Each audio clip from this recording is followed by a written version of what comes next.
নমস্কাৰ বন্ধুসকল আসাম অনলাইন হাৰথি চেনেলটোলৈ আপোনালোকক স্বাগতম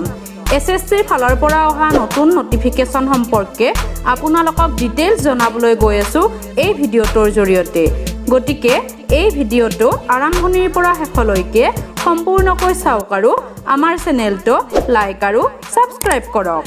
বন্ধুসকল এছএছচিৰ ফালৰ পৰা অহা sub inspector in Delhi police আৰু central armed police forces examination 2020 ৰ কাৰণে নতুন নিৰ্দেশনা আহিছে অনলাইন এপ্লিকেশ্যনৰ ডেট 17 জুনৰ পৰা আৰম্ভ হৈছে আৰু ই খোলা থাকিব 16 জুলাই 2020 লৈ ইয়াত আপোনাৰ দিল্লী পুলিচত সাব ইন্সপেক্টৰত পুৰুষৰ কাৰণে 91টা আৰু মহিলাৰ কাৰণে 78টা খালী পদ আছে আনহাতে CAPFৰ ক্ষেত্ৰত CRPFত 1072টা BSFত 244টা ITBPত 43টা CISFত 20টা SSBত 16টা সৰ্বমুঠ 1395টা পদ খালী আছে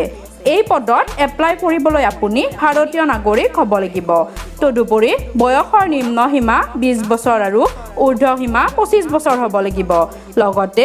SC ST প্ৰাৰ্থীৰ কাৰণে 5 বছৰ OBCৰ কাৰণে 3 বছৰ আৰু এক্স সাৰ্ভিসমেনৰ কাৰণে 3 বছৰৰ ৰেহাই থাকিব